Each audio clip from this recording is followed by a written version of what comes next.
Okay, hello and welcome to my live stream. We are starting an entirely new game. Finally, after 4 months of the previous game, because that was a lot.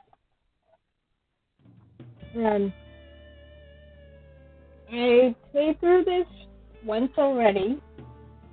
That was a few days ago, like last week, because suggested content, and I wanted to be certain of what that suggested content was.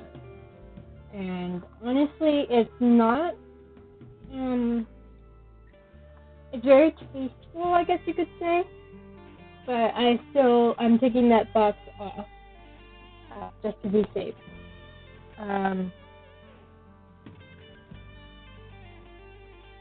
And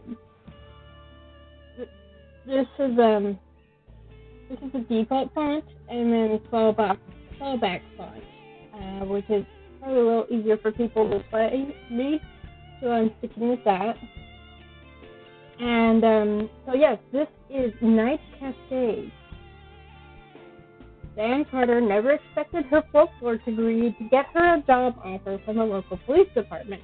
When a rash of occult-themed fires sets the city on edge, she is called in as a special consultant on esoteric religion to help find the culprit. There's just one problem. The woman she's assigned to work with. She's cocky, beautiful, and far too familiar. Can Diane and Jackie overcome the obstacles of their past and find the truth? Dun, dun, dun. Set in an alternate New Age 1980s, where belief in paranormal powers and with secret Satanists is at its peak, but same-sex love is still taboo. Night Cascades is a linear visual novel with minigame elements as the detectives search for clues and interrogate suspects to solve their case. So this is quite a departure from what I played before, but I backed this on Kickstarter. And yes, it's not what I normally go for, but I did enjoy my first playthrough, and I'm hoping that others will enjoy it too. Hanako Games they're the ones who created the game, and they have a lot of other games. They even have their own website. One of their games is based on A Little Princess, the book by Frances Hodgson Burnett, which is one of my favorite books of all time. I have watched part of a playthrough of that, and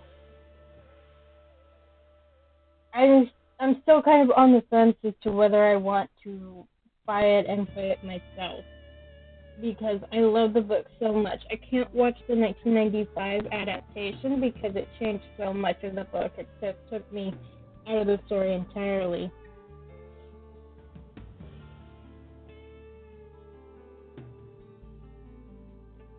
But, yeah, there's plenty of other games that Hanako has done. I may buy some of these and play them in the future when money is a little less tight. When I backed the Kickstarter, my money situation was not quite as dire. So, for now, we're going to focus on this. And I have to remember which mouse I'm using, because I have two different mouses on my keyboard tray. Which one do I need now? One for my PC, one for my laptop. Okay, here we go. Let's start. There's no voice acting, by the way. In an ordinary evening in Nampa, Idaho, a woman is alone in her kitchen, heating up soup on the stovetop for a late dinner. And I remember TVs like this. We had one. Distracted by the radio and her daily cares, she reaches out for the handle of the pot, forgetting in that moment that the pot has no insulation and that she has taken off her oven gloves. Ooh. She screams in pain as a stripe burns across her right palm. At that very moment, hundreds of miles away in Maine, her mother is awoken from a sound sleep by mysterious pain in her right hand. Science has no explanation for these events. They would have you dismiss such connections as coincidence. But for just 3 easy installments of 1995, you too can explore the mystery. Paranormality, 13th Q Avenue, Auschwitz, PA. That isn't a state? I forgot what the different abbreviations are. 84022, 10-day money-back guarantee. Allow 4 to 6 weeks for delivery. Void where prohibited. No COD. I remember these kinds of commercials too. Okay. I don't know if I'm going to get through this whole thing today. Since I already know about how long it'll be. I know about where the halfway point is, so once we get to that, I'll decide then if I want to keep going or not. I open the office door and make my way inside, feeling unreasonably apprehensive. Hello? Well, she's cute. Hello, Diane. Glad you could make it. He stands from his desk and walks over to shake my hand in greeting. I hope you found your way in all right? Oh, yes. The lady at the front desk was very welcoming. She told me where to go. I've never been inside a police department before. I never did any sort of crime as a child, and I've been lucky enough never to be a victim as an adult. I'm the sort that usually stays out of trouble. And I've never been in a police station either. Someone did break into our house once, but they didn't get much. And we got most of it back. And after that, that's when we started putting a deadbolt on the front door. No problem since then. Because of that, and because of history and personal reasons, the idea of the police has always been a little frightening. If I didn't know Mr. Williams already, I'm not sure I would have dared to step inside. It's quieter than I imagined, cleaner as well, though I wouldn't tell Mr. Williams that. It really looks a lot like any other big office out there, with all the workers in jackets and ties shuffling their papers. And a nice gentleman in the big room asked if I needed help and calls me ma'am. Professional manners are a requirement in this department. Ma'am. Being called ma'am makes me feel like I need to check my face for wrinkles. I'm not that old. I make pouting eyes at him, and he returns a tolerant chuckle. Don't the kids call you that at school? The students call me Miss. There's a difference. Miss Carter for the older grades, Miss Diane for the kindergartners, and I generally prefer them. Yeah, and they do that with daycare and other workers. My mom worked as a daycare aide for several years at the school that was behind our house. They always called her Miss first name. I can say what her first name is. But yeah, it was like Miss Diane. Because it's different when they're not the teacher, so they don't call them by the last name. Anyway, I'm only a substitute teacher. Most of the time it's just me and my writing. Oh, if only. Right, you're an author. So when's your next book due out? Not for a while. I've got things in the works, but, books don't finish themselves overnight. They don't pay for themselves overnight either. 1/3 of the advance I sign a contract, 1/3 when they accept my manuscript, the last third doesn't come in until the book is published. I can't control the last part no matter how fast I work. Editing, cover art, printing, delivery, that's all out of my hands. That's a lot of waiting. And since I'm filling in absences, my work with the school system is unpredictable, so is the babysitting. Folks don't need me all the time. I'm very excited about this opportunity. Timmy's last trip to the vet didn't do wonders for my household budget. Timmy? So she has a pet. It's worth every penny, of course, but it's more than I wanted to spend. Coupon clipping can only do so much. Oh, yes. Timmy the dog? Dog. Yes, my baby. I've got pictures right here. I fished my wallet out of my purse and put the plastic protector pages. Oh, my mom had one of those. Oh, look at the puppy. Oh, my God. Pupper. He's so handsome. Look at that smile. Isn't he precious? Oh, I remember that little bottle of fluff. You brought him over once or twice when you were sitting Chelsea, right? More or less. I never worried that much about pedigree. Timmy is my best friend. That's all that matters. I wonder if she named him Timmy because he looks a bit like Lassie from the show.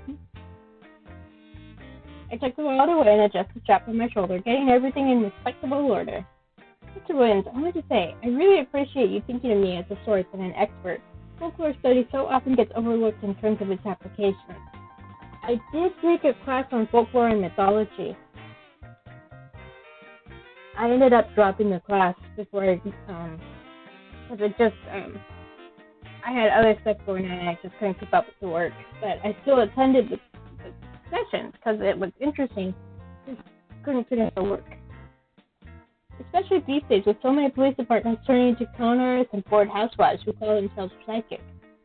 Ever since Allison Mayberry had a vision and told the sheriffs in Montana where they could find this kidnapped little girl, paranormal activity has been all the rage. Every lawn club lady wants to believe her champagne dreams might have some deep hidden meaning. Firstly, I think Mrs. Mayberry just happened to see the kidnapper driving that child around the state in his pickup truck, and when she called in for the reward, she made up a story about a vision so she could drive attention to her fortune-telling business.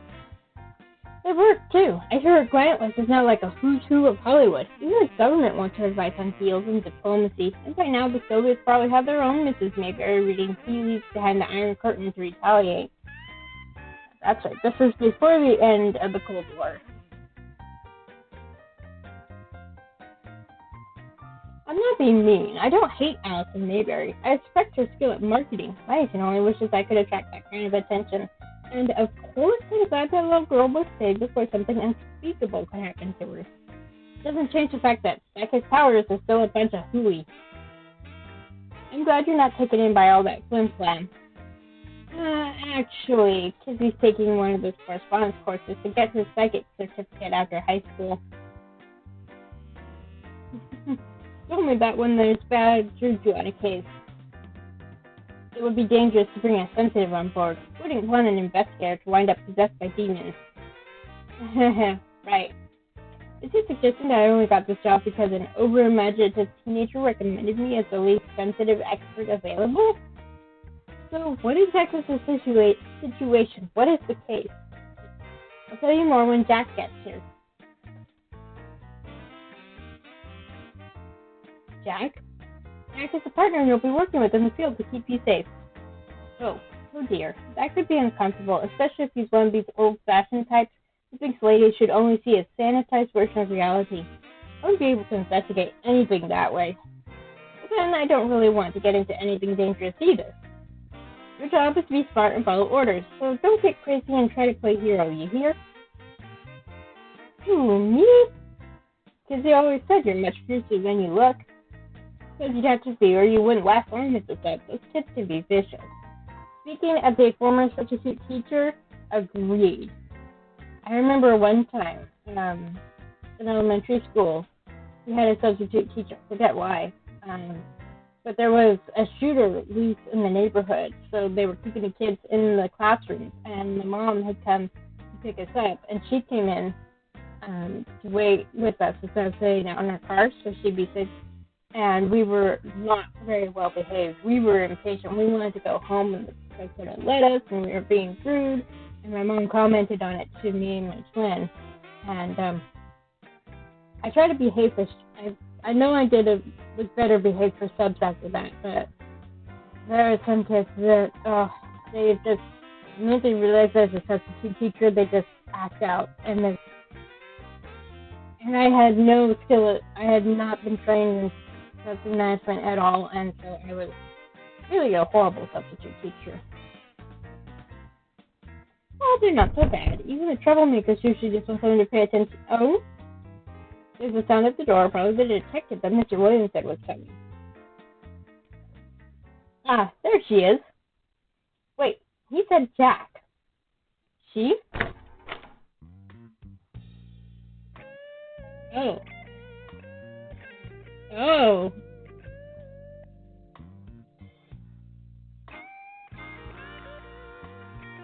Okay. Oh no, she's hot.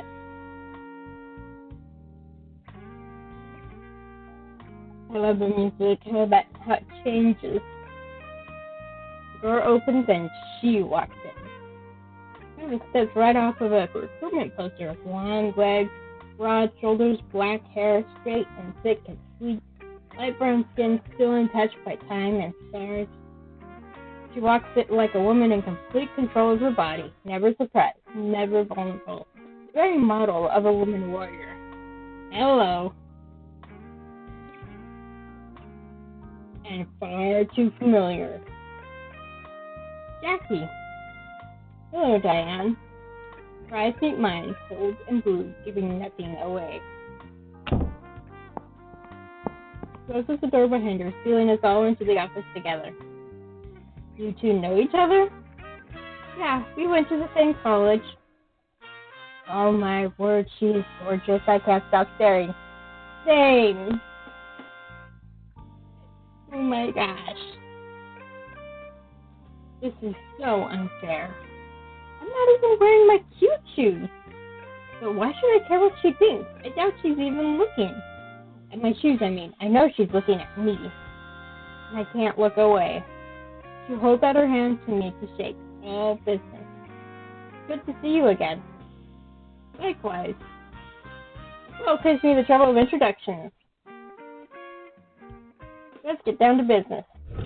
She brings out a manila folder filled with papers, photographs, and blocky black and white Xeroxes of handwritten reports. Over the past month, there have been several reports of small fires set in wooded areas, never too deep in the backwoods, always near neighborhoods. We raced on a map and tapped several locations.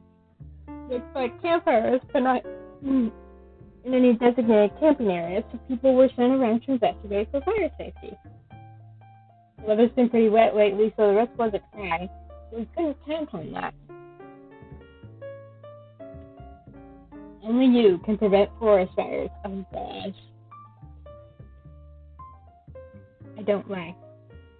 We figured it was most likely kids and maybe a tramp, but more folks homeless since they flashed the HUD budget. He runs his blunt fingers over the papers, hunting for some signal in the fringes, and works with a few sheets with photographs put to them. The crew came back, said they'd found something weird in the fires. Bones. Funny symbol. The devil's work. Not everything that falls outside of the Judeo-Christian. That's how the crew told it to me, so that's how I'm telling it to you. Okay. I close my mouth. But now there's this new thing reported. Shops been vandalized. Weird symbols painted all over the windows. Owner insisted on cleaning it all up ASAP, so it didn't drive off her customers. We've got pictures of what it looked like fresh. We probably want to go talk to her, see if she knows anything. Address and phone number are here. He looks at me, his normally warm eyes serious. You're my expert here. Is this stuff connected? What does it mean? Who's behind it? And how do we make it stop? Y'all know how worked up people can get about witchcraft. We don't want things getting out of hand. I don't want another Salem going on.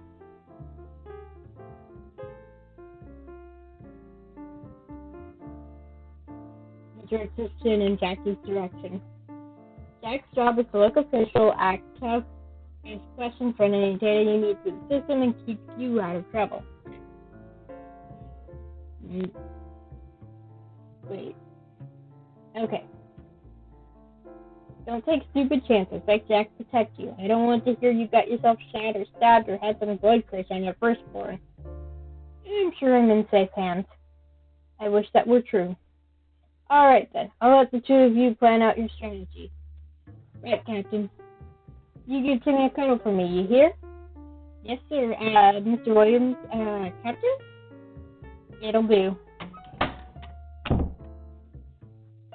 He walks out and closes the door behind him, leaving us with semi-privacy. Sound at least should be blocked.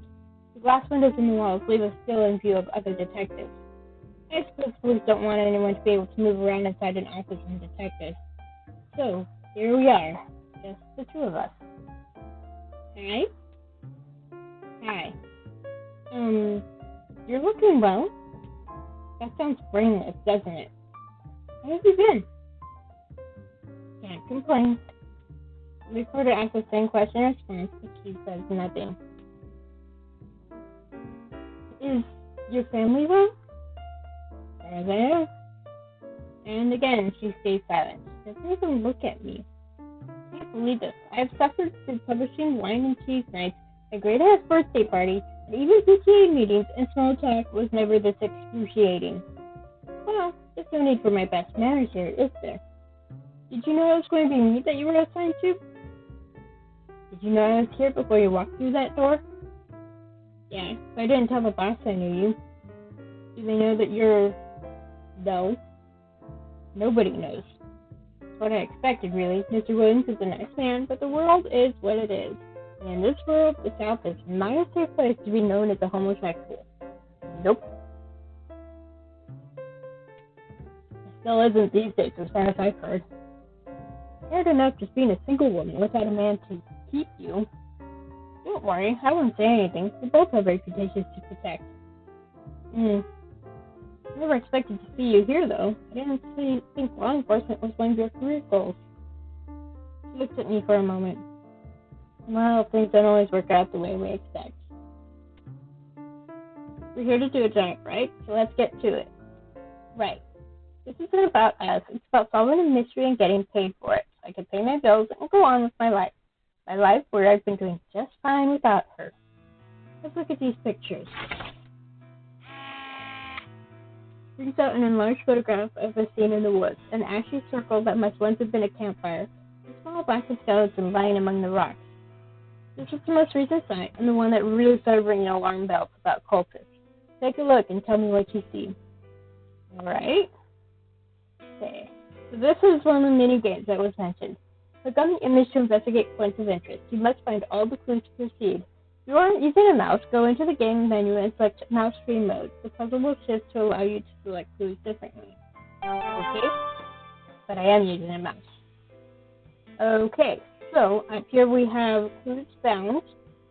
Here we have hint, which is, it just lists everything that you should click on. So if you get stuck, you can look up there. But, I played this before, so I know where to start. So we'll start with the very obvious skeleton. I squint at the scorched bones. 2 legs, a long neck, and a beaked head. Obviously a bird. Too big for a pigeon, beak is too long for a chicken, and too short for a seagull. Do you think this was a duck? Jackie leans over, her arm brushing mine. She doesn't seem to notice. Yeah, probably, but I'm not an expert. Might have been someone's dinner. They could have thrown the leftover scraps from the fire to clean them up. Or roasted a duck and ate it. The bones would be more scattered. Even over at campfire, we wouldn't cook the head. You've done this? Camping? Yeah. She doesn't offer any details. Okay, so someone burned a whole duck. Must have been already dead when they brought it here. I don't like to think about poor little duck being burned alive. Even if someone were that twisted and mean, they would need a cage to hold it in place, wouldn't they? Possible that it was a pet that died and they were giving it a funeral. Well, I would say the souls of royal pets cross a rainbow bridge to a meadow just outside of heaven to wait for us. So that means I don't know how many cats are waiting for us. And a few dogs. The funeral pyre might connect to Viking traditions about Bifrost, the burning rainbow that leads to the realm of the gods. People on the ground don't look like full Plutarch ruins, though. So it's more likely that it was a sacrifice. That's what we're worried about. What sacrifice? Animal sacrifices aren't always about negative energy. Incense, valuables, and food have been burned to gift them to deities. Because the burnt offerings disappear and the smoke drifts away, it's like they've been taken up in the hands of a god. Were any of these burnt offerings people? Not usually. If these fire incidents keep occurring, we have to worry about what they might burn next. Right. Okay, so we'll go further outside. Remains of a small fire, smaller than the ones I remember making for a Smolazon scout trip. Looks like it was less than 2 feet across. The fire area is surrounded by stones to keep the flames from getting out of control, just like they taught us in scouting. I don't see any tools nearby like buckets or pokers, but the fire starter may have taken those away afterwards. There's not much wood left, but it hasn't been broken up and scattered. Fire was probably allowed to burn itself out, or almost out, and then watered. Fire holds a central place in the majority of religions, so the presence of the fire itself doesn't point in a specific direction. Now, I haven't studied mythology and folklore extensively, but from what I have read, that's very true. Fire can be used to burn incense or sacrifices, to provide protection, to stand in as a representation of divinity or truth, to focus meditation, or just to provide heat and light during a ceremony. For that matter, a campfire can just be a campfire. It doesn't have to be anything occult at all. For mystical clues, I need to look elsewhere. There are straight lines on the ground radiating outward from where the fire was to the edges of the cleared space. Someone must have stabbed a tool or a large stick into the damp ground and dragged it outwards again and again. Each line is a couple of feet long and doesn't show much wobbling. This has taken some time to set it all up. Fire is the central circle, and each rays come out like a sun or a wheel. Those are both strong basic symbols that show up in a lot of belief systems. I mean, even just the tarot card system, there's a card, the major arcana has the sun and the wheel as two different members of that, as you could say. The Wheel of Fortune, or of life and rebirth, wheels of law and progress, fate and consequences which come back around to themselves. Sun gods are central to many pantheons. There is no life without the sun. Yep. I mean, in Greek mythology we have Apollo, and he's also called Apollo in Roman mythology. That's insane. Easy. Or is he associated with the sun? I can't remember. I think in Egyptian mythology it was Ra. I could be wrong. Don't quote me on that. It's been a long time since I read any of this. Or the lines might only be meant to connect the fire to these other symbols, or draw attention to them. Okay, so let's get going. There are, I count quickly, 10 large pieces of paper or cardboard placed around the fire. Maybe brown wrapping paper? It's about the right color and the pieces appear to be torn unevenly. Most of the paper pieces have large symbols drawn onto them in thick black marker. Some are smudged out of readability. The ground was probably damp and the water damaged some of the symbols. As Mr. Williams said, the weather's been wet a lot lately. Pieces of paper are weighted down with stones and twigs to hold them in place. I don't know what these mean offhand, but they look Indian to me. I'll copy them down in my notebook so I can look up more information at home. As well as my set of encyclopedias, I have a fair number of guides to world religion and mythology on my bookshelf. Some of them are left over from my school days, others I bought as resources for my writing. I brought a couple of books on local legends with me to the police department today, just in case they were useful, but it wouldn't have been practical to carry the whole selection. Nope. It's amazing the stuff you look up you do for research. I wish whoever took this photograph had thought to move the rocks a little so I could see the symbols more clearly. I did the best I can to draw the symbols, but I know I'm missing bits and pieces. I'm glad the photographer managed to take in the whole scene, but it would have been helpful if it included some notes about orientation. Some rituals, it makes a difference what you place facing north. The precise position of these symbols might be important to deciphering their meaning. I don't suppose the site is still intact? No, it was all cleaned up. It's not exactly a crime scene, so putting up tape to disturb it would worry citizens for no reason. Did they keep those paper symbols anywhere? Pretty sure they were thrown away. That's a pity. Okay, one more clue. Two large logs are placed at the edge of the clearing. They look like they might make nice places to sit and watch a fire burn. There's nothing occult or suspicious about the logs, but they do suggest that this was a regular campfire area being used, or at least a part of a park that expects visitors to come and have a seat. I think that's all I can work out from this scene right now. Put the photograph back into the folder. Any initial conclusions? No, not so much, other than whoever did this didn't want to start a forest fire. Why do you say that? Well, okay, so we can choose what she looks at, what she's pointing, what is this. And honestly, the only thing that makes sense is the fire itself. Look at the fire. It's completely surrounded by rocks with bare ground around that, just the way they taught us to make campfires when I was little. That's how you keep a fire under control. This fire was managed safely. And didn't the captain say that this wasn't a camping area? If that's true, then whoever made the fire had to set it up themselves. Whatever they were doing, they weren't trying to start a bigger fire. Sounds reasonable. You should look at the next scene. Right, the store. Look down at the introductory notes. The Lucky Penny. I've never heard of it, at least not that I can remember.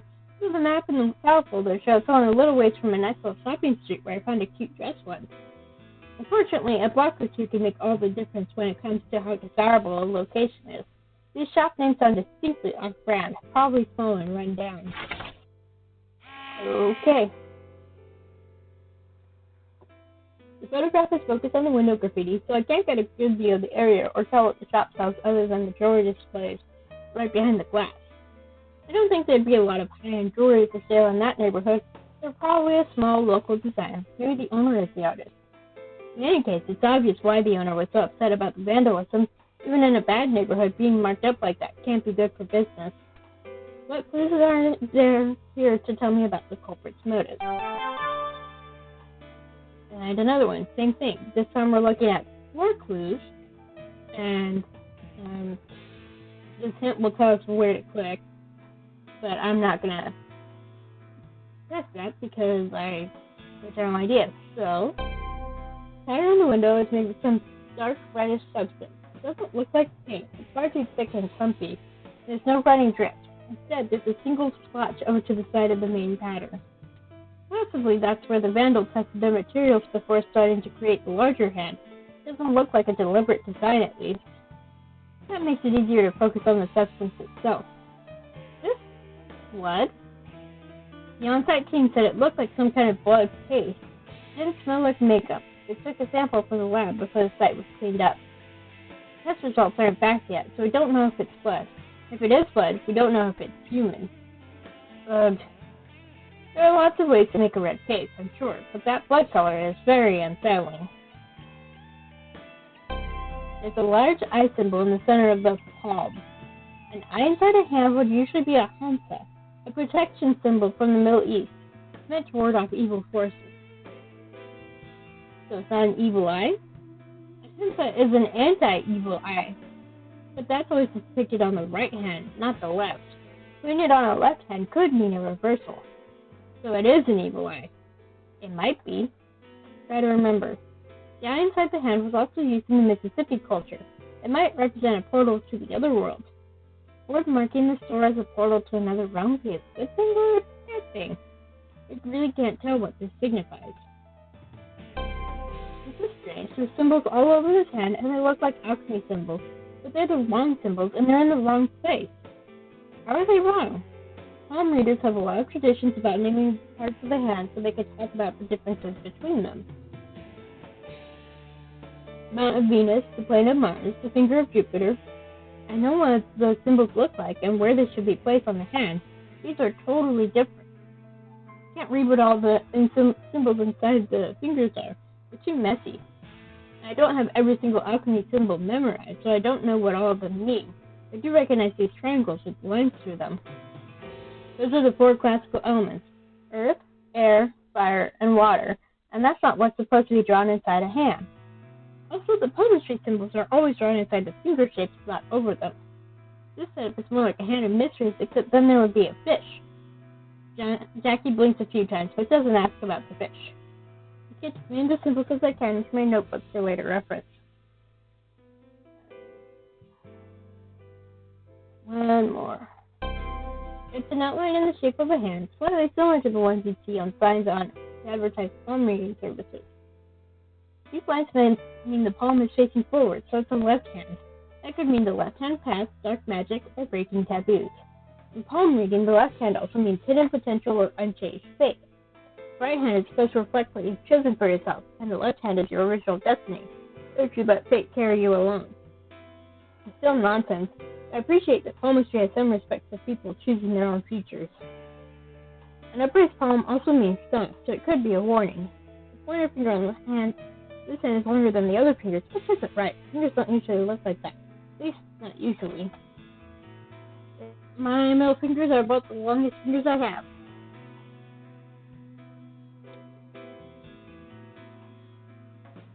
That could be trying to draw attention to something, or representing the power of an idea, or it could mean wait. Or it could just be floppy panky. I think that's all I can work out from this scene right now. So, what do you think? About the case? Traces an eyebrow. Of course, about the case. Well, so far it looks pretty eclectic rather than any clear tradition. There's a lot of symbolism that's not matched up. I don't think I could draw any conclusions yet about what sort of person or people might be involved. I need more information. The Point to the photo of the shop. When did this happen? A couple of nights ago, the owner, Jolene Wilcox, called the day first thing in the morning when she came by to open up for the day.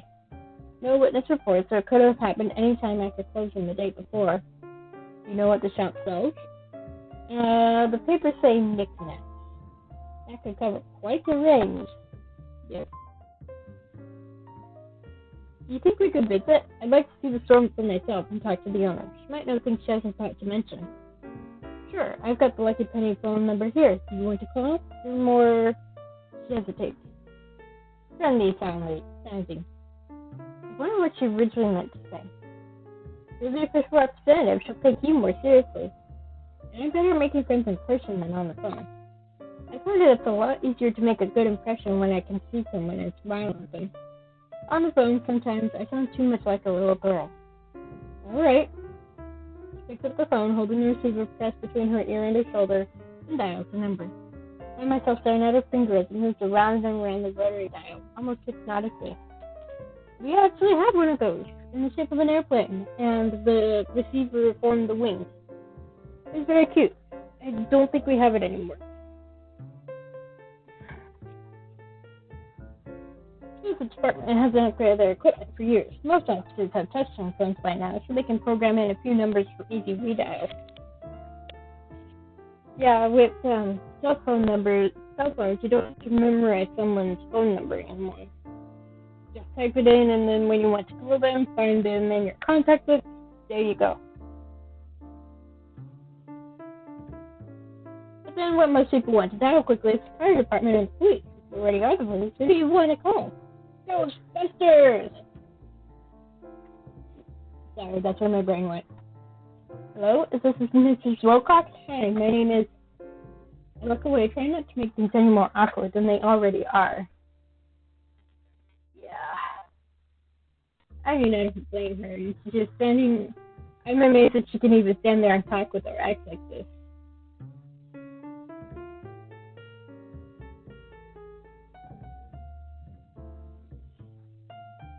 She's so poised. Is that the word I would use if I were describing this scene? She was confident, professional, but she completely fits in her attire. I don't just mean that clothing fits her well, though it does, but she looks consistent. Everything fits together. Her face, her clothes, her attitude. She looks comfortable in her skin, like a person who knows where she belongs. Compared to her, I feel like a child wearing my mother's dress and high heels, still desperately trying not to trip over when I walk. I don't wear heels. I used to, but I'm short, deal with it. I didn't think I'd ever see her again. I certainly never expected to see her like this. Professional, whose hair is longer than mine. Now that I have, I can't imagine her any other way. Jackie hangs up the phone. She doesn't want us to disturb the customers, but she says we can come by at 5 when she's closing up. So we've got a bit of time then. Still in mid-afternoon. What am I supposed to do? Go home and then come back? That seems like a waste. She stands there watching me. I have to say something. So, have you seen Carol recently? Carol? Oh, Carol. Oh, that's been a while. No, I haven't heard from her since last I knew she wanted to join the Air Force or something. No idea if that ever worked out. Pity. It's a pity that it didn't even mean anything to you.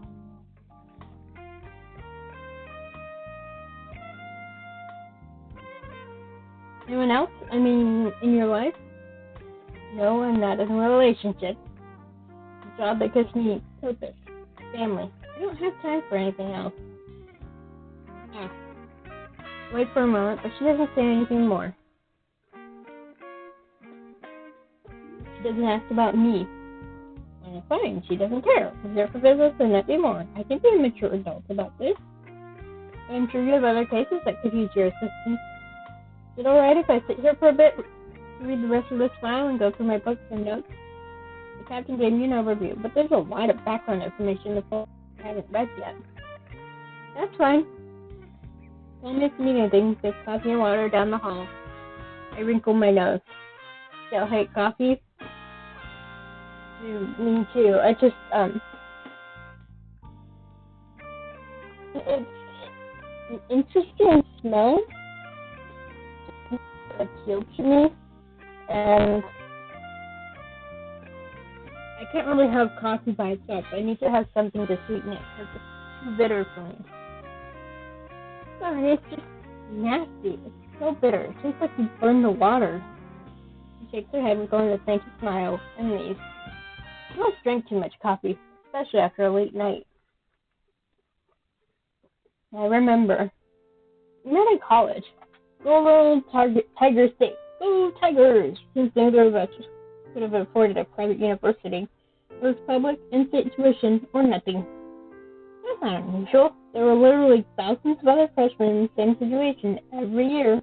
There's nothing special about it. Really by chance, we were both assigned to the same English composition section in our first semester. It was a required course, not something Jackie signed up for. High school education can be very uneven, so the university wants to ensure every student can read and write and put together a basic essay before they're allowed to progress. They took a couple thousand freshmen and split them into sections. The sections are still enormous. I don't know how many other students were in our class, but there were a lot, and I never knew them. I wouldn't even have recognized them the next year. Class isn't how we met. TA for a composition section, a teaching assistant, a grad student who does tech work for a professor, recommended that we as students attend a poetry reading one evening to enhance our understanding of the subject. I've been a teaching assistant. I went because I was interested in poetry and writing. Jackie went to get extra credit to stay for grade. That's where I first really saw her. Those first moments, I didn't even know she was a girl. I'd never seen a girl like that, with hacked out hair and spikes and thick leather jacket. You never saw that in Sunday school.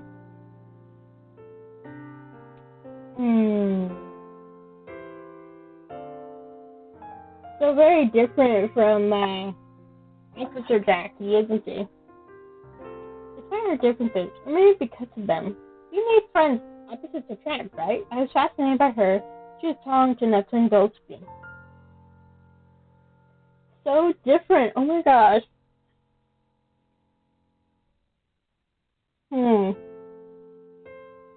Just, wow. She snuck me into a bar, not to drink, just to see what it was like inside. She told me to play pool. I told her what I thought were funny stories from my high school history class, and she listened. We went to a Joan Jett concert together. It was amazing. I never heard such noise. Not just the singer and the band, but the crowds and the energy. I couldn't sleep that night. I was still so excited. I saw lights flashing every time I closed my eyes. It took me over a year to realize I was in love with her. It seems so obvious now, but I'd never fallen in love before. I didn't know the signs. I didn't know that sort of thing was possible between girls. I didn't have any way to recognize what I was feeling. All I knew was that I wanted to be around her as much as I could, and that even when we were together, I wanted something more. My student dorm didn't allow visitors after dark. One night, I was coming home from a late play session, saw a couple kissing goodbye outside. I looked at them, and the thought flashed through my mind, I wanted Jackie to kiss me like that. That's when I started to understand how I felt, and who I was. Of course, in that first moment, I was confused and desperate and worried something was wrong with me. I even considered the possibility that I might be possessed or haunted by the ghost of some man. That's why I was drawn to a woman.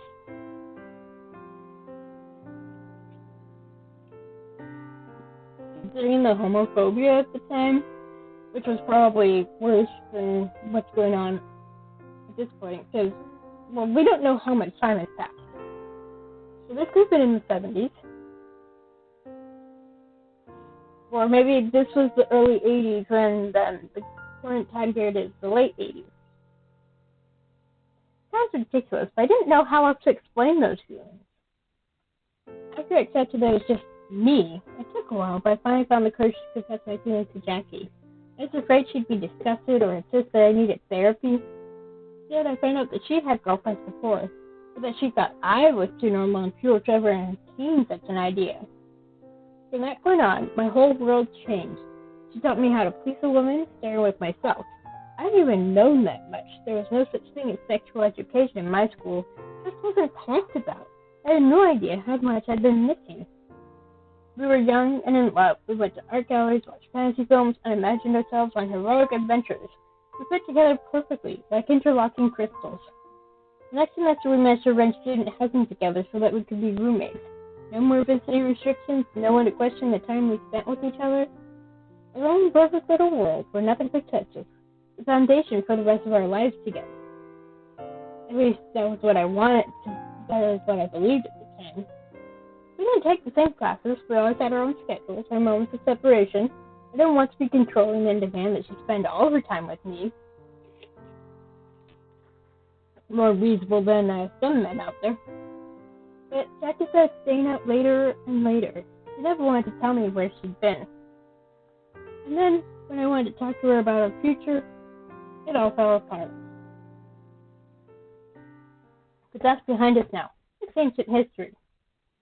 Not the sort that leaves temples and mythology. It's just over. Here and now, we have work to do. Pick up the folder and set myself to reading. Time passes. Sometime later, I hear the door open. Diane, what are you still doing here? Oh, I was just reading. Jackie said it would be alright, and... I'm sorry, this is your office, isn't it? I'm in your way. Well, I'm not always here, you know, but my files are. I didn't sneak into anything I shouldn't, Mr. Williams, I promise. Thought you were going to call me Captain here. Right. Where is Jack, anyway?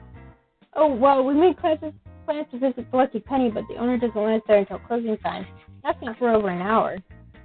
She thought it would be a waste of her time to sit in here with me, and she probably has other things to do. What about the waste of your time? I suppose if the police aren't paying me to investigate, they really want me to do more than sit here and read. I'm not sure what else to do other than read. There's some specific signature in these files to follow. Not yet.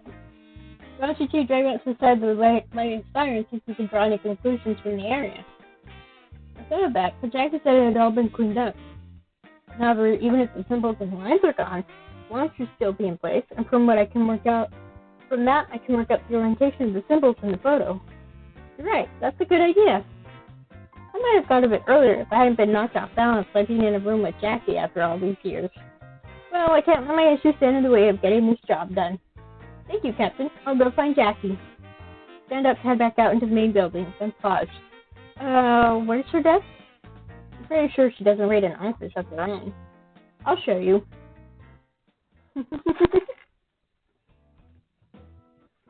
After I find Jackie, we'd head out back together to take her car. Not a fancy police car. Here's her, just a car. I find the passenger seat and place my bag neatly at my feet, then brush down my skirt to avoid wrinkles. There's a faint familiar smell lingering inside. Well, it becomes clearer when Jackie reaches over to extract a pack of cigarettes from the glove compartment. She pushes in the cigarette knob, waits a few seconds for it to pop back up, pulls up the lighter, and presses it to the tip. I don't think even cigarette lighters anymore. They're just AC chargers for people to plug in their phone. But even when they were cigarette lighters, my dad never used them. He always had a lighter that he kept in his pocket that he used. Still does.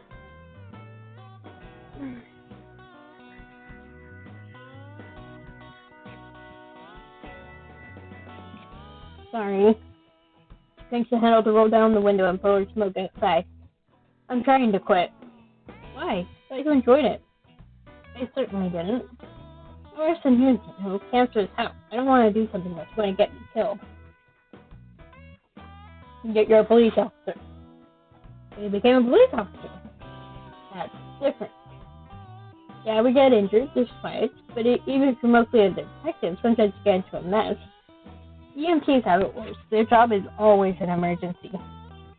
We get hurt, we don't usually die, and it's for our cause. She passed the smoke away from us. This is just a waste.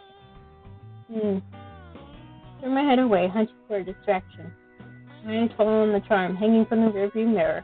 It's a gold wire pyramid with a reddish-orange banded stone hanging in the center. Is that a clairdiamond? Yeah, it's a charm against theft. Since when did you believe in all that stuff? I don't, really, but, you know, any edge is a good edge. What's it gonna hurt? Besides, you get a discount on your car insurance with an up-to-date feng shui test. Sure enough these days, but I still think it's ridiculous. A bit of rock has no power to destroy thieves. Unless, of course, the thieves share the same superstition or are sworn to a guild with tourism prosperity citizens, displays signs, and pays for protection money. But these skills, like magic stones, are only found in fantasy. Come on, let's roll. Pull out the map so I can see which way to go.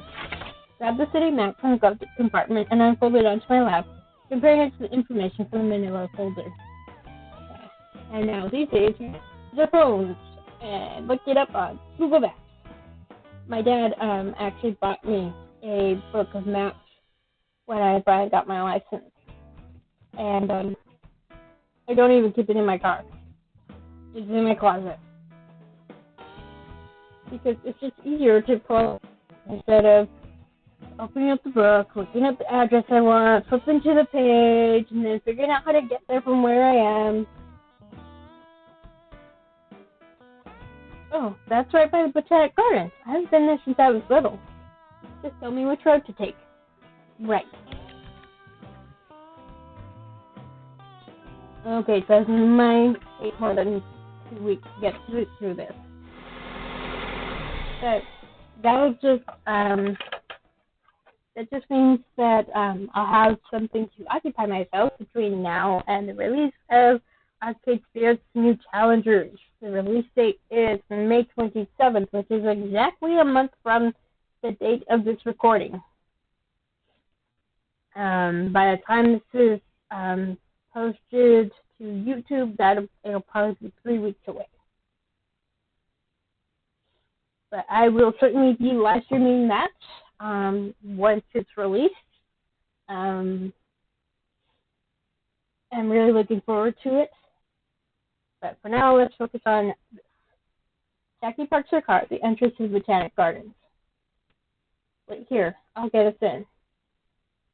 God, she's gorgeous. Don't I need to pay for my ticket? No, this is an active investigation. We're doing the job. There's no need to charge us an admission. She walks up to her ticket window, pulling her badge out of her pocket. I suppose she's right. You don't make the boner buy a ticket in order to get in and fix the pipes. We're here to examine the scene, not to take advantage of the gardens for a cheap date.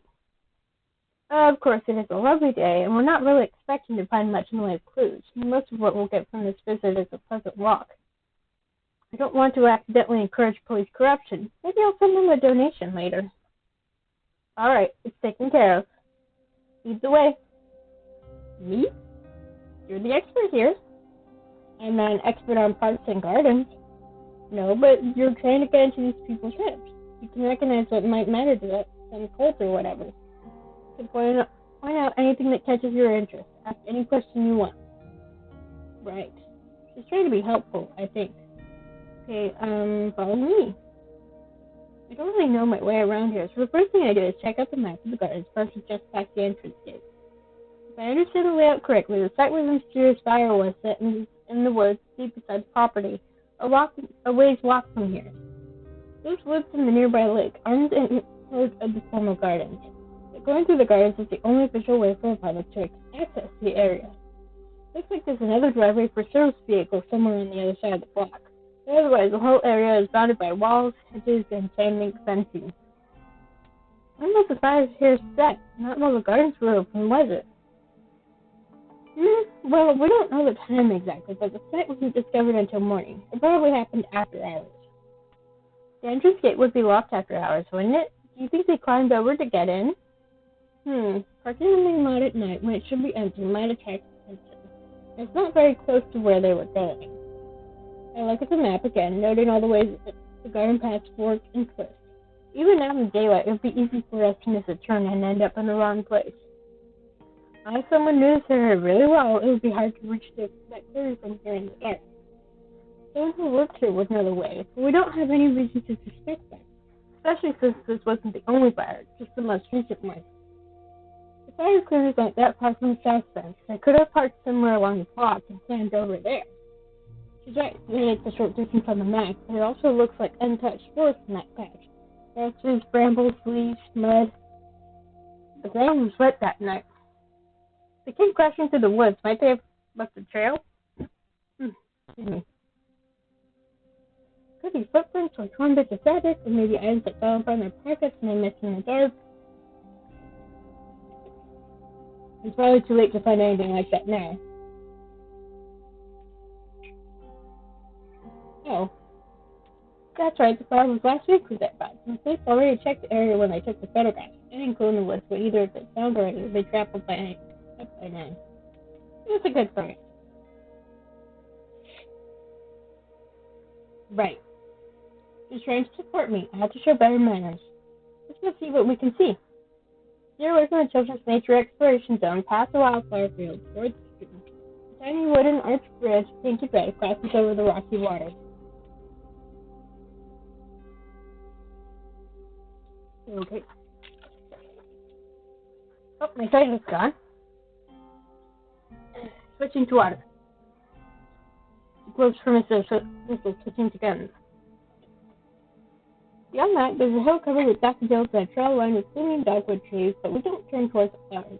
Follow the pebbled path to its end and continue along painted dirt trails away from the gardens and into the woods.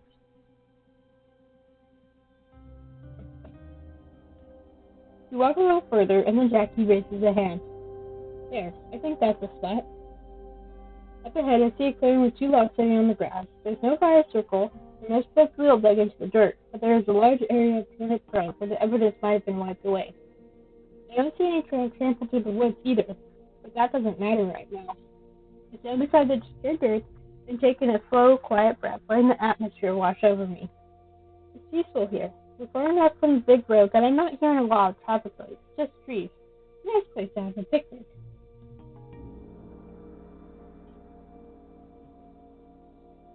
It would be so quiet at night in summer when the bugs are out and the air is alive all around you. When the weather was cool and wet, like it has been, the night would be a cascade of drips and rustling. What would it feel like creeping around here in the dark with mischief in mind, trying to move by stealth over uncertain ground, not knowing who might be on the watch, every sound a possible danger? If it was a cloudy night, the darkness under the trees might have been almost opaque. Would the culprit, or culprits, have risked a flashlight? Or did they have to feel their way along, stumbling through plants and fences across the solid ground? We don't know how many people were involved. Struggling alone in the dark could be terrifying, but in groups that might transform into a sense of adventure. Challenge or a dare, perhaps. An initiation? One member to build a fire, while the others led the way and kept watch. An orchestrated ritual, each participant drawing a line in the dirt. That would mean 10 people, though, and that seems like too many to pass through the woods without doing permanent damage. Fewer than that, I would think. Maybe even just one. Somehow, someone built a fire out of the wet wood in the dark, set it alight, and roasted a duck carcass over the rocks. Did they sit then and watch it burn? Did they pray or chant? Were they frightened, desperate to get away? Were they exhilarated by the blaze? I heard Jackie stepping close behind me, and my shoulders immediately tensed. For a moment, I'd forgotten she was there.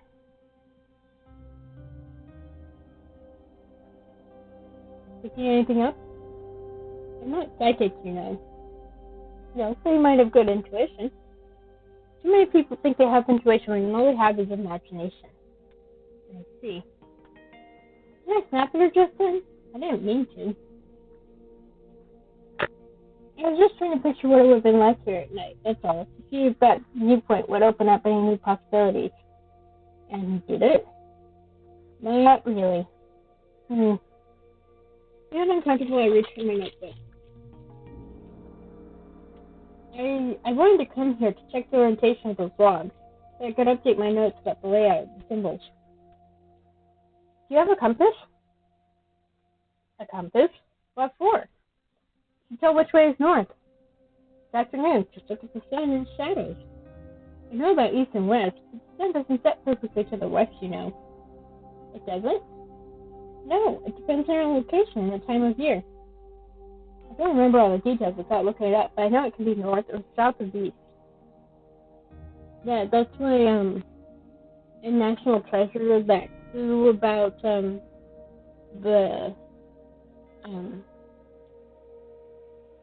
top of the Independence Hall going into the brick with the ocular device was a little iffy, but as long as it was just pointing in a general direction, and the brick that them wanted had the Mason symbol on it, so. Well, it's close enough, isn't it? Details matter, the precise ritual meaning. Cut myself off. It's obvious that she doesn't have a compass, and complaining about it isn't going to change the facts. Just have to work with it. Well, if I'm not done with this position at this exact time, I might be able to work out the true orientation later, if it's important. So yes, it's close enough. Good. I checked my wristwatch. It took longer to walk here than I thought. I copied the time down in my notebook, along with a quick sketch of the site as I see it. I am certainly no artist, but even if squiggles can help show us good where. On here, I make other notes with the little details. Photographs couldn't tell me. Bird songs, tree shapes, everything I could see and hear from this location. I can hear Jackie shifting from foot to foot. Look, I just wanted to say that I'm sorry. Huh? I'm sorry I don't have a compass. Oh, I mean, that's not important. I'm supposed to be assisting you, and you asked me for something and I couldn't provide it. That's fine. Anything else you'd like me to do if you want me to search the woods or check the fence or... Really, it's fine. I'm not going to give you a bad grade. What? Never mind. Actually, we should probably get going. I don't think there's anything else to find here. I'm not sure there's anything to find here at all. I'm more interested in what we discovered at the Lucky Penny. Oh, right. You remember the way back? Of course. Then lead the way. All right. Walked ahead of me. I paused for a moment, taking a last chance to survey the scene. I know forests don't really have a spirit, so I'm glad that whatever happened here didn't do any serious damage to this place. It's beautiful, and it deserves to be appreciated. Doing here was mostly busy work, but it wasn't entirely wasted. I'd better hurry back to the car.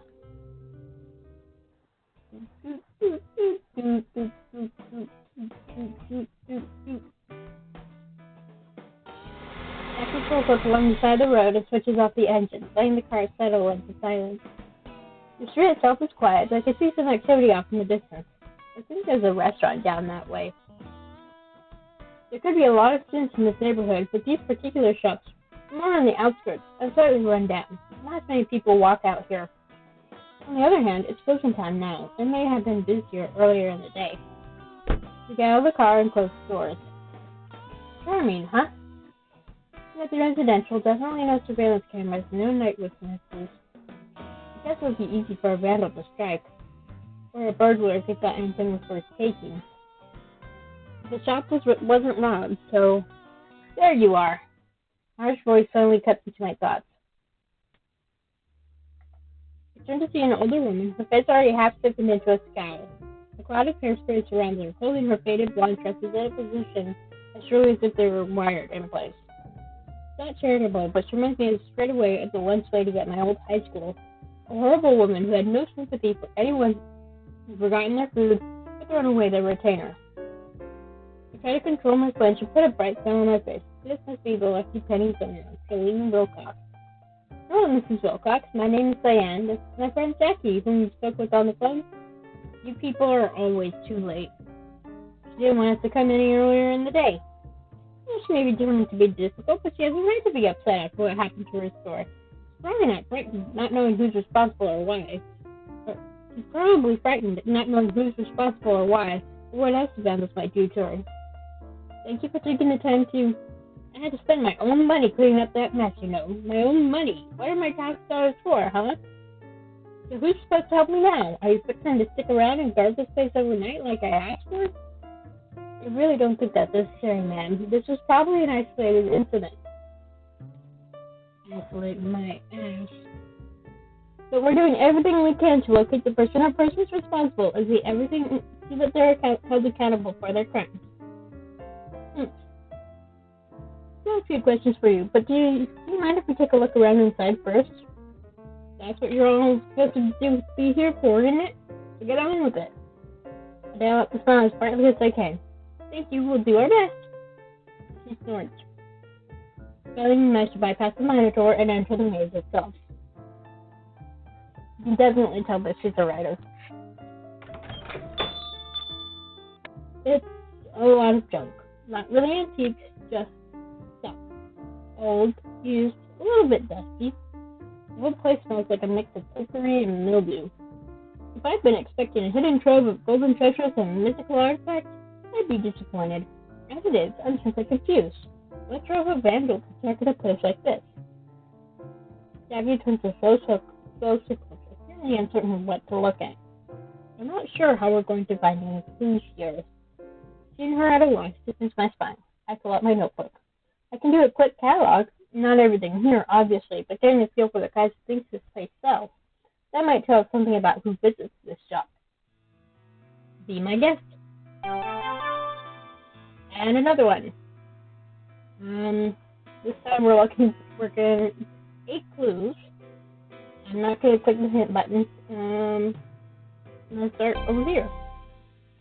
There's a jewelry display set up in the front window and a larger case in the center of the store. There's a few baskets and swivel stands here and there. I assume the most valuable items must be the ones protected by glass. It all looks like costume jewelry and gold cards to me. There's a bracelet made of individual shiny black stones the size and shape of the pellets on a candy necklace. There's a necklace suspended in a thin circle of green crystal shot through with black lines, almost like a sunburst. It's a ring with a clear faceted stone set in deep to the top of the stone, touched with metal of band. Stone sparkles less that way, but it also won't catch on things so much. It's more practical. There's a tray of birthstone jewelry set out in a grid by month modified to be the cheapest versions of the possible stones. And like most of the items, these are clearly new. You find a tray just like this in any department store's little girl section. I wonder how many little girls come in here. For now, I'll write down jewelry various. Okay, down here. There's a collection of old toys shoved under a table. From the price tags, they appear to be mostly worthless. Nothing really stands out other than the Twisty Cube, which I was never any good at solving. That would be the Rubik's Cube, I think. The store sells toys, so it might attract children or parents. That's all I can say about that. Okay. There are a number of glass discs hanging in the window. A black dot in the center, surrounded by light blue and white, represent an eye, surrounded by darker blue. Even these are charms, with good luck. They ward off the evil eye. Probably a popular gift item. The store certainly has enough of them. Does that have anything to do with the evil eye that was painted on the window? We're not sure that was an evil eye. The charms are visible through the window from outside, so there might be some connection. Though they probably weren't visible at night when the graffiti was painted, since the window would have been dark. Anyway, I'll mark them on the list. There's a cluster of small flower pots on the floor, the kind meant for putting plants on desks or kitchen countertops. Some are plain terracotta, but others have been painted with simple, cheery designs. Suns, flowers, sleeping dolphins, the sorts of things you'd find decorating children's rooms. They're cute, if I had any plants to put in them. I'm really more of a dog person than a plant person. Plants are too quiet. But then, that's probably what some people want. Yep. There's some other Elsa's dishes and crockery around too. I'll note them for my list.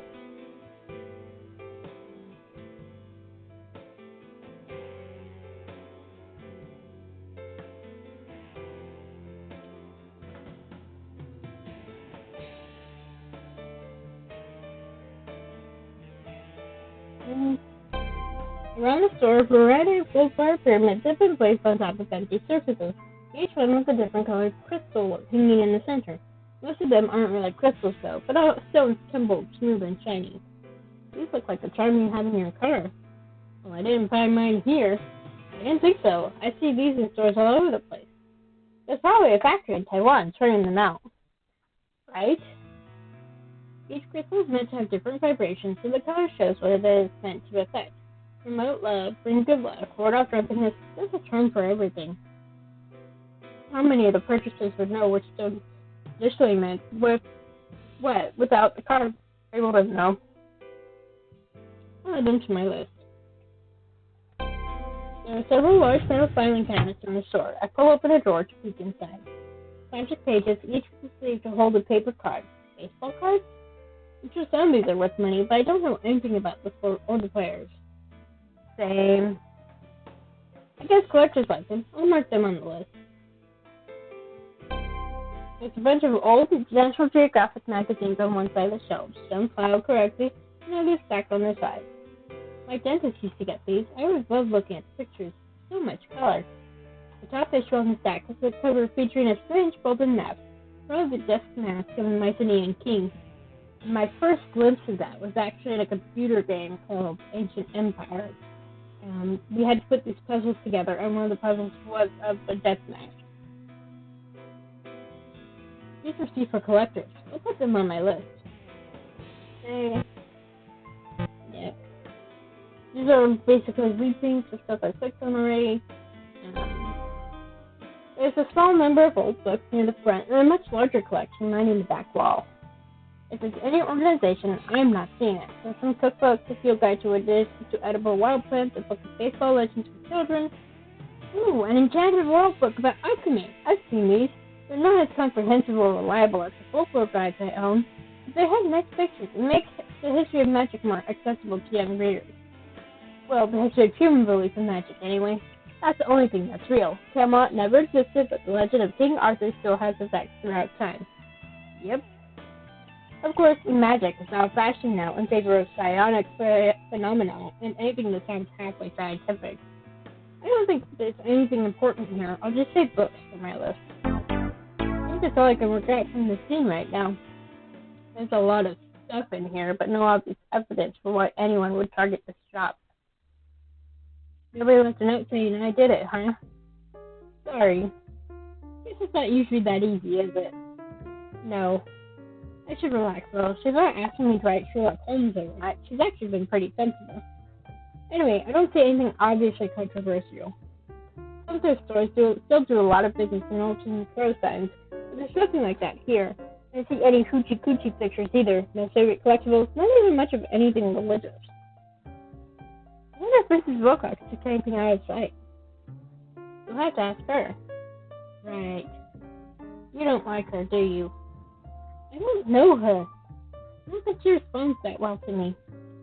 She kept talking to me earlier. Jackie she treated with more respect. Maybe it's the way she dresses.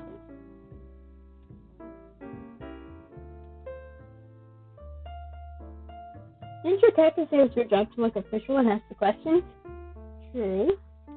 Pushes the door open and holds it for me. After you. Once we're outside, Jackie takes a casual stride forward, her hips stating authority. Mrs. Wilcox? Ma'am? What is it? She turns to get something away from her hand. A cigarette, most likely. Have you rearranged for it all? The sandal struck, changed your merchandise, moved anything out of sight? When would I have had the time? Bad enough I had to clean up that window. Yes, ma'am. Sorry about that. Have you had any problem customers lately? Someone who might have held a grudge against you?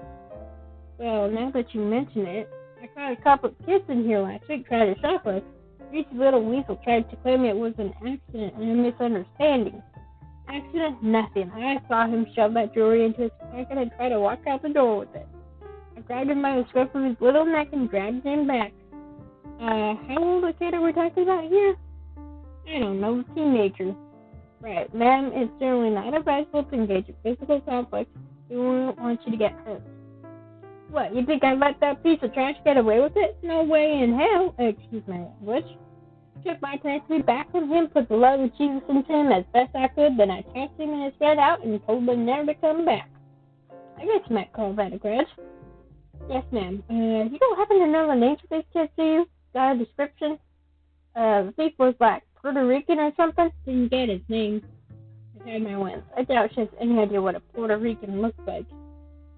We call that little miss, kind of skinny, hair short and black. Little miss? What about what he was wearing? Any bandanas, purple shoelaces? No gang colors that I saw. He had this black t-shirt with a skull on it, weird-looking skull with long teeth. The friend was waiting outside, probably to pass over the loop. He did as good a look at him. White boy, white hair, maybe blonde, maybe reddish. One of those stupid hairstyles that's short in the front and long in the back. A mullet. Whatever. Did they make any threats when you told them to leave? Did you see them again after that? Nah, they ran off. I don't know if it was those two that messed up my shop. Could have been any punks. Streets are full of them. Well, we'll look into it. Sure you will. We're doing our best to help. I don't care about your best. If you're not arresting anyone and you're not going to guard my place, then take yourself out of my way. Yes, ma'am. We'll update you if there are any new developments. Yeah, whatever. Jackie bows her head slightly to Mrs. Wilcox, then escorts me back to the car. We fly back to her seats, pulling our doors closed. I guess that ma'am really is department policy. Huh? Oh, sorry, it was something Mr. Williams, captain, said to me. Oh, it's funny when he called me ma'am, and he said it with professional manners. Ah, right. Well, yeah. We're in stressful situations. Tempers run hot. It's important that we don't rise to it and don't make things worse. Well, she has the right to be in a bad mood after someone to face the door. For all we know, she's like that all the time. Doesn't matter. She still has the right to protection and politeness. That's very mature of you, detective. Yeah. Did I say something wrong? I guess we should be getting back to the station now. It'll be time to think about dinner in a bit, don't you think? Wait, did I just ask her to dinner? I didn't mean to ask her to dinner. I don't want to have dinner with her. I mean, not really. I would if she asked. Because it's late. I think I had to say to work with her of all people. One moment it feels like talking to an old friend like we're young again and bouncing banter off each other and everything is insane. The next moment is sand in the gear. All stopped. Could have been worse. I could have ended up with someone my father's age with a flawless mustache and a thick hand on my moving. I'm sorry, what? Focus, Diane. I must have zoned out for a second. What did you say? I said I have plans tonight, so I won't keep you out too late. Oh. But she said she wasn't seeing anyone. So she doesn't have to be in a relationship to have plans. Henry reaches for the radio knob, hesitates to push back to the wheel, music untouched. We should get moving. Right. That's the engine and heads back onto the road. Yeah, it's definitely gonna take more than I thought it would. But that's okay. We could savor it longer. I wonder what her plans are for the evening. She probably has a women crawling on her head and he's begging for her attention. If no one in the department knows about her, she must have to be somewhat discreet. Well, I don't want to know. You're parked at the station, right? Can I drop you off there? That's fine. Right, good. So I'll call you if there's any new development. Okay, I'll cross-reference some of these symbols and see what I can get. Yeah. Go straight ahead, knuckles tight on the steering wheel. Keep my hands flat on my lap. Can't wait to get home.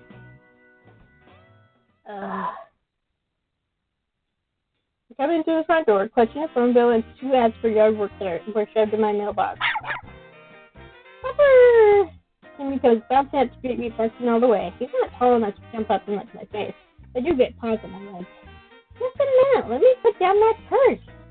My work schedule is erratic, so there's no consistent routine for my coming and going for him to get used to. He's well behaved by himself, but he's always excited to see me. Woof! And for Timmy, excited means spinning in circles, making noise. I can just picture it. Sit down my purse on the mail and grab the jar of Timmy's treats from the closet. Sit. Give me your paw. Good boy. Give him a treat and then finish that while I turn on the TV. Then I call him over to the couch for petting and snuggles. I will need to take him for a walk in a little bit and then feed him his dinner, but I don't want to rush right back out the door just after getting in. Anyway, petting Timmy is soothing, and I like soothing. He's my perfect little wax fluffy. The television, unfortunately, is less soothing. I'm right in the middle of an ad break.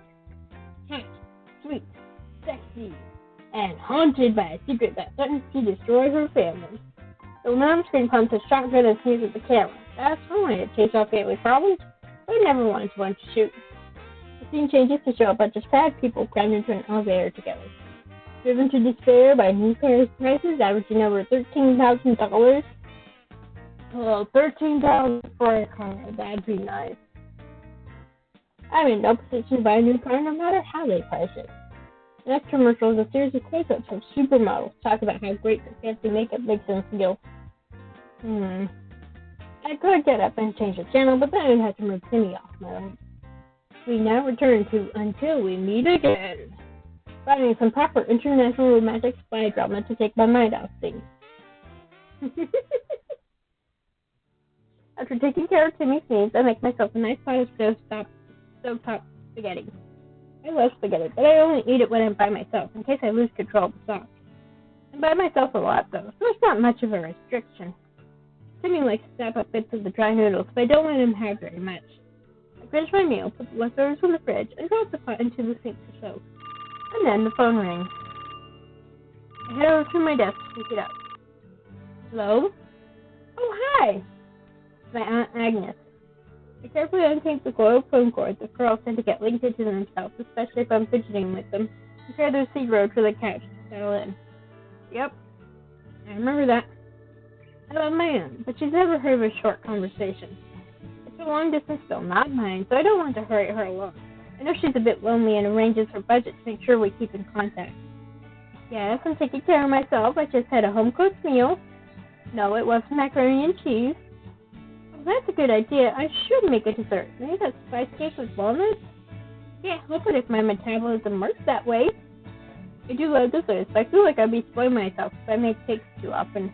Besides, it's a little sad to eat a whole cake by yourself. The cake is not always safe for dogs. I should have stopped doing that one time, but he's better trained now. Which makes me wonder what happened. Oh, you finished the book? What did you think? My eyes strayed to the bookshelf where I keep 15 copies of all my published works. Of course, the name of those spines is not Diane. It's not exciting enough. Too ordinary. Too me. There are a few people here in the South who wouldn't be happy about their children being taught by someone who had also written sword and sorcery novels featuring women in leather bikinis. Well, the covers feature the leather bikinis, and actual heroines usually wear more armor than that, but my agent insisted on infiltrating the flavor of stereotype so it sells more copies. I write as Ross Paris for that delicate taste of old England. The author blurb inside the cover admits that I'm an American, but no one actually reads those before buying a book. Only the first impression matters. Well, I was planning on him coming back, but maybe the publisher will not allow me to write scenes depicting lesbian sex or to put a heroine into a long-term relationship with another female character. But they will let me suggest encounters have taken place, especially if the protagonist gets something out of it. Secrets, activity to escape, being hidden from soldiers, whatever. So my heroines tend to like them and leave them, men and women both. I didn't say that. I haven't started a new book yet, but I did start a new, well, not a new job exactly. It's not full-time. It's not even part-time. I feel like a contract, an assignment. I'm an expert opinion on esoteric religion. Finally, I get to use a degree for something other than naming priests and demons. Oh, and you'll never guess who I'm working with. Jackie Morales. Yes, that Jackie. And Agnes is my only relative who knows and understands about my lifestyle. Not that it really is a lifestyle. I've been living here alone for... No, I'm not alone. I have Timmy. Can you believe she ended up in law enforcement? If I'd had to bet, I would put money on her being arrested instead. It would have sounded more likely. I thought she had a juvenile record, but maybe I was wrong. And maybe those don't count. I mean, she's strong, and it makes sense she would want to protect people. It's just, we were always, we're just girls in college, and now here we are, working for the department. Yes, I said we. That's who hired me. I told you, I'm their expert on cults. It's not like the days when they used to shoot hippies. It's a whole new system. We're here to solve mysteries. Yes, I remember about the bombing. No one could forget that. The old police up in Pennsylvania got so caught up in consequences for criminals that they dropped a bomb on an American neighborhood. An actual bomb, like we were all afraid the Soviets would do someday. They killed their targets, and their neighbors, and their children. The whole block of houses was wiped out. And for what? Such a few people who peddled crack and didn't pay their rent? How could that be fair? How could anyone justify that? Oh, they tried. The old guard insisted it was all legally authorized, as if that made a difference to right and wrong. But the news wouldn't let them out of the spotlight, and the tides of opinion turned. Many police departments had to be completely disbanded and rebuilt from the ground up around what should have been their guiding principle all along, to protect the public, not themselves. I don't know how much of a shakeup there was down here, though. That's a good question. Okay.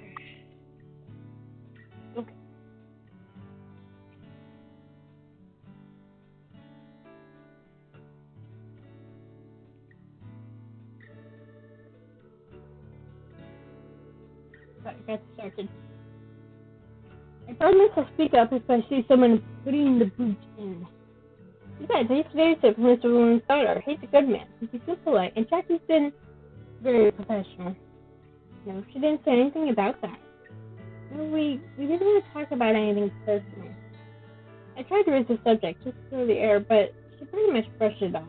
Not rude, just minimal. So I guess that's a punctual, then moving on. I guess it's all under the bridge to her now.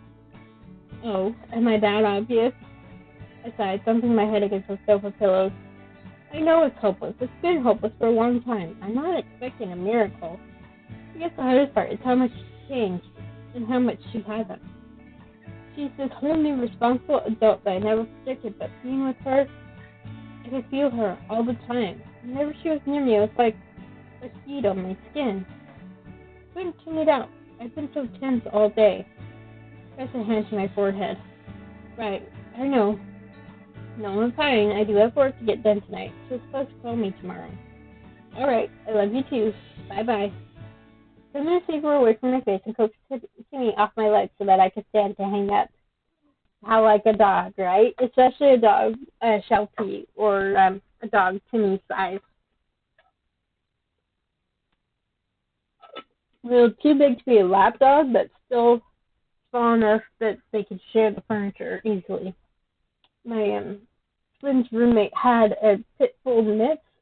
Oh my gosh, it was so big. And she thought she was a lap dog like my twin's dog. Funniest thing in the world.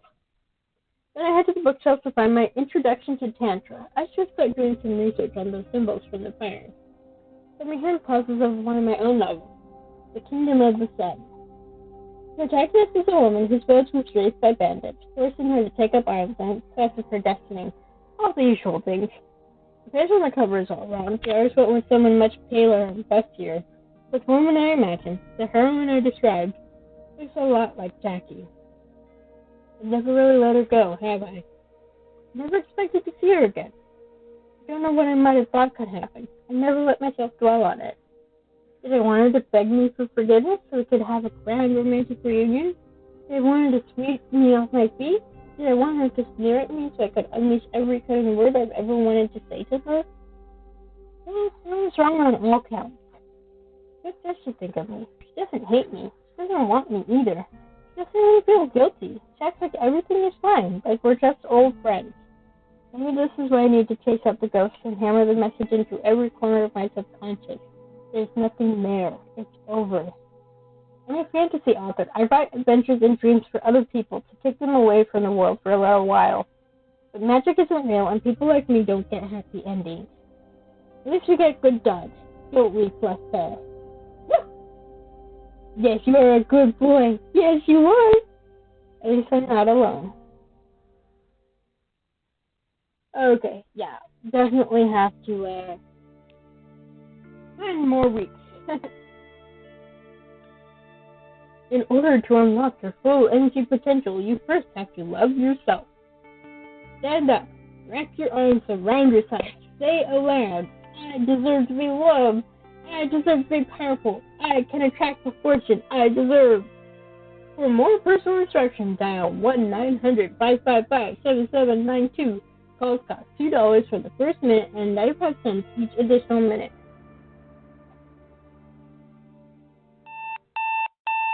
Okay.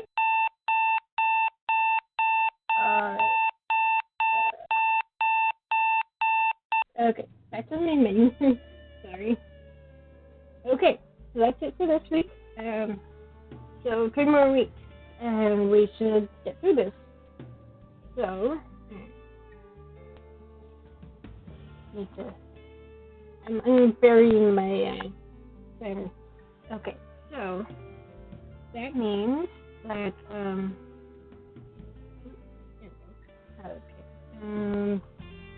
next week would be day 2, and if I'm remembering correctly, yeah. So, and honestly, I don't know if I will be able to stream it all next week. I'm planning on it at this point, but I make no guarantees. But if I remember about how long it takes, it should be another 3 weeks of streaming that.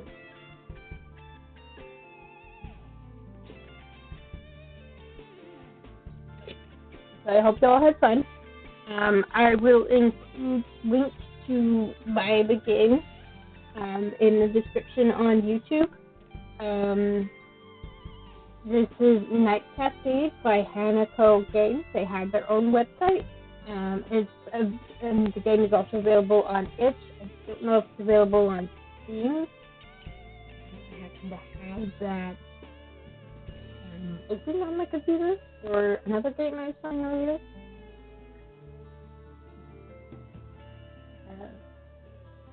Yep, it's also available on Steam. So that's 3 different places. Available for $10 on Steam, and I assume the same amount on Flip.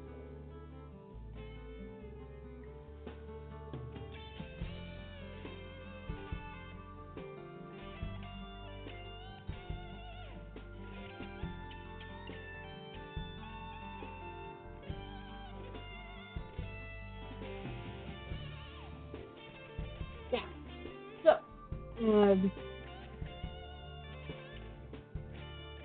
that's it for now. I hope you have a good day. And until next time, take care.